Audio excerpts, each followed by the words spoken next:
Jon Rahm versus Tommy Fleetwood. Who has the most optimal driver swing? What's up, guys? It's your favorite Cuba coach. Let's go do this thing.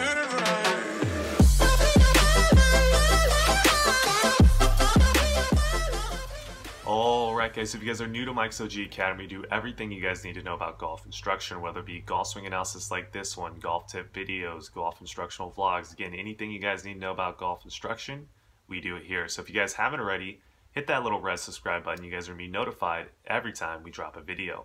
So getting into the macro ideas around this video analysis, what do we want you guys to get from this? Well, we're going to be talking about optimal swing, going off that theme again. Now, let's kind of narrow down what we mean by optimal swing in this scenario. We're talking about optimal driver swings. We're talking about optimal driver swings in 2018. And we're also using the ideas around injury prevention as another point in terms of, is it more optimal than the other swing? So first part of this video, we're going to get briefly into statistics in 2018. Just go over one category, which is strokes gained off the tee. Once we get past that and we make our first initial claim of who we think is more optimal, then we're going to get into kind of swing ideas, how they differ, what do we want you guys to take home from that as well.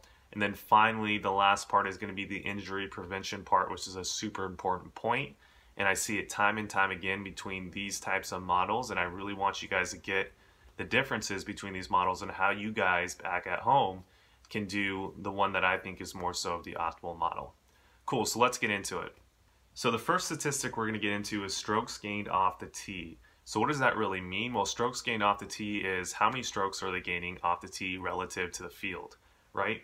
So Tommy Fleetwood is gaining right around 0.5 of a stroke to the field on average. That places him right around 17th place throughout the whole PGA Tour.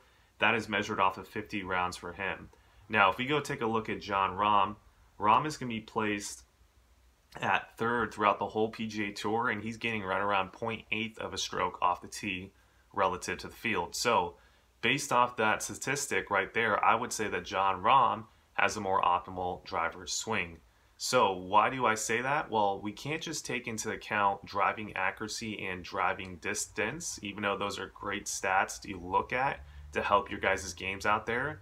But you really want to know more so strokes gained off the tee, right? Because the golf game is about shooting the lowest score, and you might be the most accurate driver, and you might be the most, you might have the most distance, but does that always mean you're going to have the most strokes gained off the tee? Most of the time it does, but not all the time, right? And this scenario is one of those times where I think strokes gained off the tee for Rahm, he's not necessarily the most accurate driver between the two. If you want to go check the stats, go look. I think Tommy Fleetwood is hits about 4% more fairways than I think than Rahm, but Rahm has more strokes gained off the tee, right? And that's just because when he is hitting driver, he's putting himself in positions to where he has a better chance to score relative to when Tommy Fleetwood is doing it. So keeping that in mind, that is all we're going to talk about in terms of statistics. So my claim as of now is I think Jon Rahm's golf swing in terms of driver in 2018 is the more optimal swing.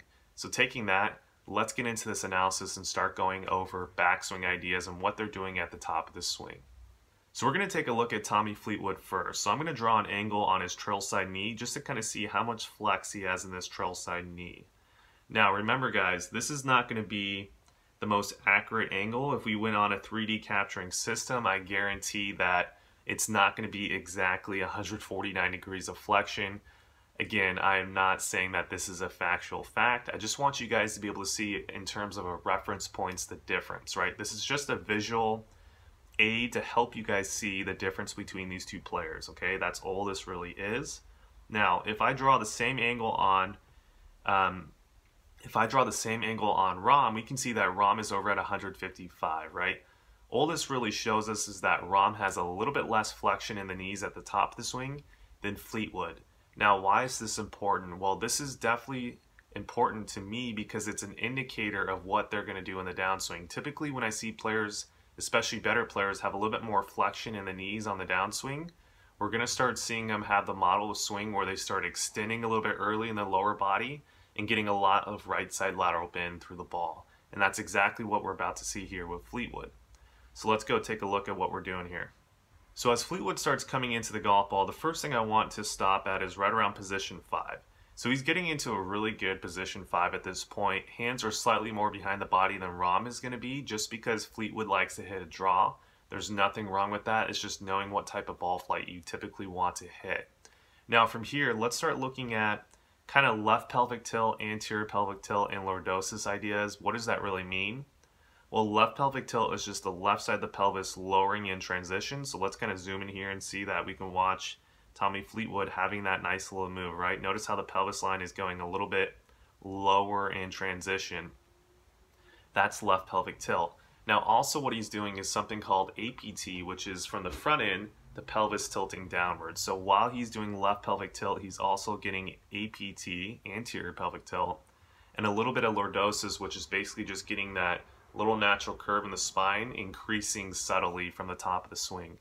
What does that really mean? Well, it's getting him into a great position here to start rotating in the downswing and start getting the downswing sequence the way that we want it to.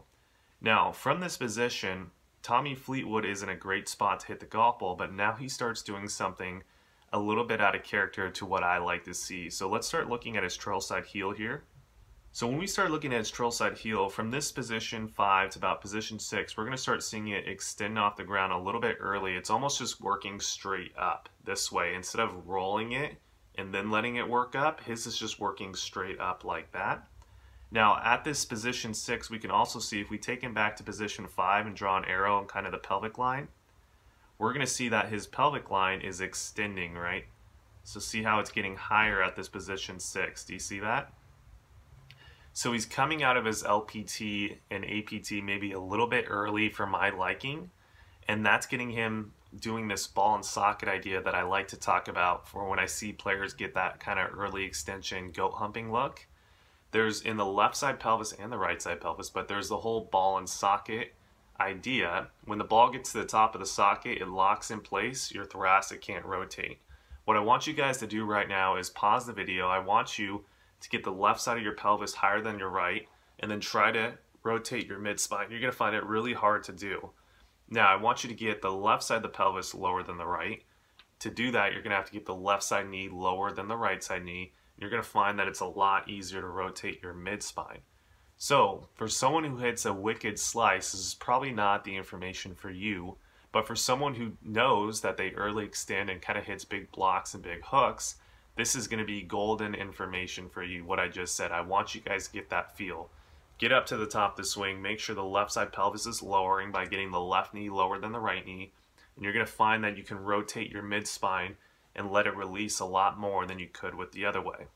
So we're going to stop Tommy Fleetwood here, and let's go take a look at Rahm, who is more so the model I like to see, and see what he does differently. Now, in transition, Rahm has a very similar move. We're going to see that he gets left pelvic tilt here. The left side of the pelvis is lowering. He's getting APT, right? Watch how his belt buckle is starting to get lower, which is the front end of the pelvis tilting down this way. He's getting that nice little lordosis move too. Now, from this left arm parallel position, if we take both players back to where they were, you're going to see that they're pretty much in a similar position here. Now, like I said, Tommy Fleetwood's hands is probably a little bit more behind him than Rahm's is, just because the differences in ball flights they like to hit. But in general, they're in a pretty good spot. Now, as we take Rahm down to position 6, we're going to see that Rahm doesn't extend the pelvis as much as, say, a Tommy Fleetwood, right? So let's go back up to position 5. Let's draw an arrow on the pelvic line, which is right about here. And we'll do the same thing with Fleetwood.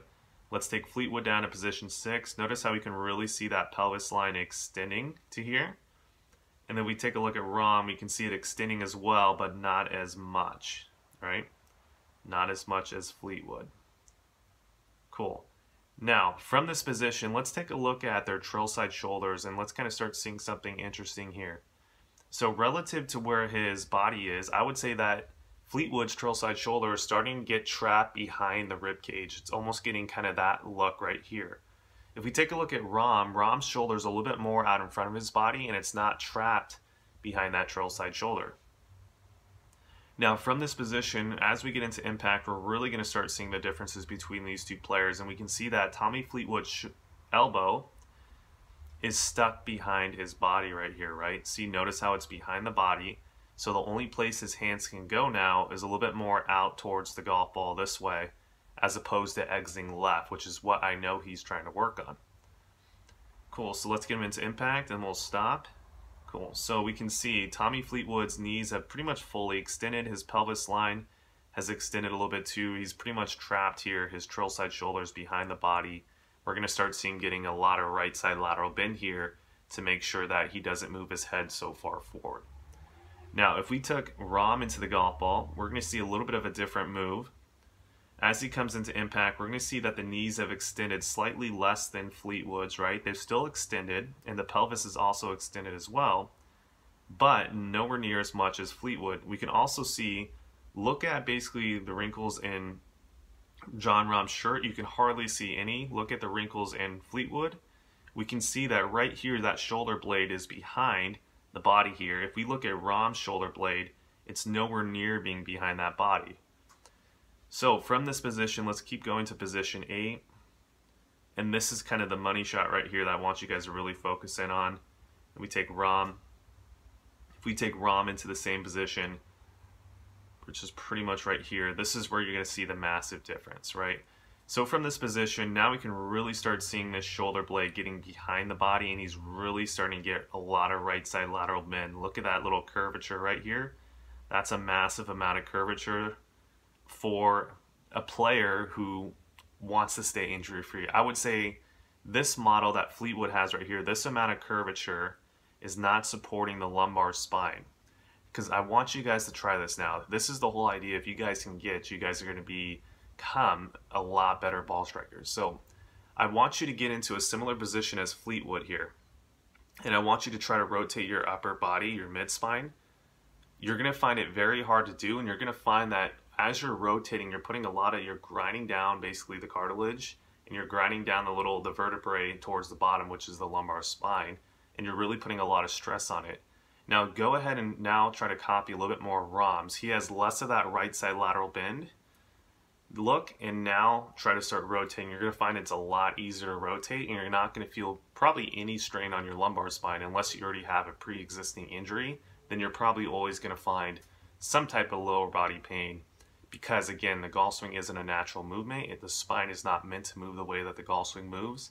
So no matter what swing you do, if you're rotating your spine that way and having some type of right side lateral bend, you're going to find a little bit of strain. But I guarantee for the masses out there, even the people who are already injured in the lumbar spine, you're going to find Jon Rahm's model a lot easier to do, and you're going to feel a lot less stress and a lot less strain as you do this model, right?